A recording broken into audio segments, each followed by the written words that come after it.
WCTC. Call Jersey Central at 732-545-9282. Toll free at 888-545-9282. Watch Jersey Central live online at WCTCAM.com or listen on your smartphone with the iHeartRadio or TuneIn apps. Connect with WCTC on Facebook, Twitter, Instagram, and YouTube by searching 1450 WCTC. And now back to Jersey's Morning Show. Jersey Central with Bert Barron. We're the Forge Jewelers. Omega time is 7:37. Forge Jewelers, the official jeweler of 1450 WCTC. Good morning to you. It's Bert. It's Jersey Central. Our contest is coming up in just a little bit.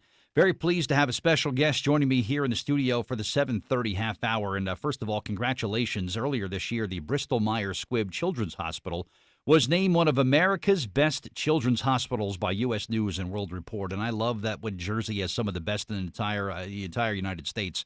And so we're celebrating that this morning with my special guest. He is the chief of neonatology, Rutgers Robert Wood Johnson Medical School and Robert Wood Johnson University Hospital. Also the neonatal intensive care at Bristol-Myers Squibb Children's Hospital at RWJ. Dr. David Sorrentino is here with us this morning to talk about the neonatal intensive care units. And good morning, doctor. Good to see you. And quite an impressive title, and congratulations on the accolades. A lot goes into making that possible, so congratulations to you and the staff over there. Thank you very much, and good morning, Bert. Maybe people are confused about what exactly neonatal intensive care is, and we were talking off the air about what exactly it is that you offer, and it's absolutely remarkable. So can you talk a little bit about what exactly it is? Sure. So neonatal intensive care is care provided to some of the smallest and or sickest newborns in the hospital. So the neonatal intensive care unit is an area of the hospital that's specially designed to be able to provide that care, staffed with very specialized nursing providers, respiratory therapy providers, a slew, and we'll hopefully talk about that a little bit later, who else is all in there staffing it, but it's an area that allows us to care for tiny patients or incredibly sick newborns. And unlike, newborns are not little adults. They have special needs. They need special equipment. Their physiology isn't always the same, so you need specially trained people to care for them, and that's what the newborn intensive care allows. So it's really a team approach is really kind of how it's done over there, and then the reason for the success there.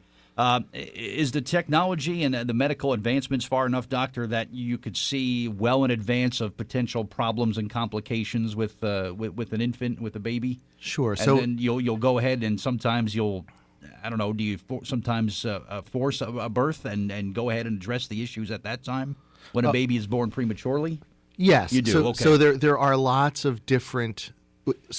So we pair very nicely with maternal fetal medicine, which is high risk obstetrics. Okay. Which is also present at Robert Wood Johnson. They allow for identification of problems prenatally. With current technology, the vast majority of problems can be detected prenatally. There are always curveballs that come through. I'm sure. Okay. But having that information before delivery does make our job a little bit easier, so we know what's coming, we can prepare for that. And as you pointed out, it is a team approach, so we can bring everybody with us that needs to be there, as well as the specialized equipment that needs to be there. Gotcha. And the babies that are admitted there, premature, is there a specific line for a premature? Just any baby not carried to term is premature? Well, technically, 37 weeks is considered term. Okay. So 37 to 42 weeks is the term window. Okay. Generally, below 36 weeks are possibly going to need to come. A few in that 35 to 36 weeks window will do well enough to be able to stay in the nursery, but we have to watch them a little more closely. Over 36 weeks, they generally are doing well enough, but technically prematurity is less than 37 weeks. Gotcha. Birth weight is another factor you guys consider? Birth weight is yes. In terms of size, you need to be somewhere around 4 pounds to be able to maintain the normal needs of being outside of the womb. Okay. Right, so to maintain temperature, have enough strength to feed, those things become problematic when you get under 4 pounds, so somewhere around 2 kilograms if we're using the metric system. I wouldn't touch the metric system with a 10-meter pole. Yeah. But how about factors when you talk about twins and triplets? And you've probably seen more than your fair share of those over at the hospital there of your years working there. But are there special considerations that go into when a mom is delivering twins or triplets or more? So when you have multiples, you're more likely to deliver early. So with twins, the gestational age for average gestational age of delivery comes down a little bit. It's usually closer to 35, 36 weeks. And then as you get into triplets, you start getting closer to 30, 32, 33 weeks. So, and the more there are, the more likely they are to come early. And a lot of that is we don't fully understand all of the processes around parturition, but we know that mechanical stretch is important in terms of instigating contractions in the uterus. So part of why twins come early is that there's only so much space in the uterus, and you start to load up a lot of babies in there, they start to come sooner. Sounds like basic physics. Two objects can't occupy the same space at the same time. Yeah, and that's a simplification. There's clearly a lot more physiology and a lot more detail in there, but that is basic simplification of the problem. What are some of the things that you deal with? Maybe infection rates, heart issues, breathing complications. There's probably a wide array of things, I would guess. Yeah. So again, we're all built and designed to be ready to be born by at the earliest 37 weeks. But when you come sooner than that, your body's not necessarily able and ready to be outside of the womb. Mom is the best place for any baby to be. Inside the uterus is where you want your baby to grow and develop. However, there are lots of things that can interfere with that process. And through no fault of any parent, they sometimes have preterm infants. And so it's beholden to us to be able to support those kids after they're born.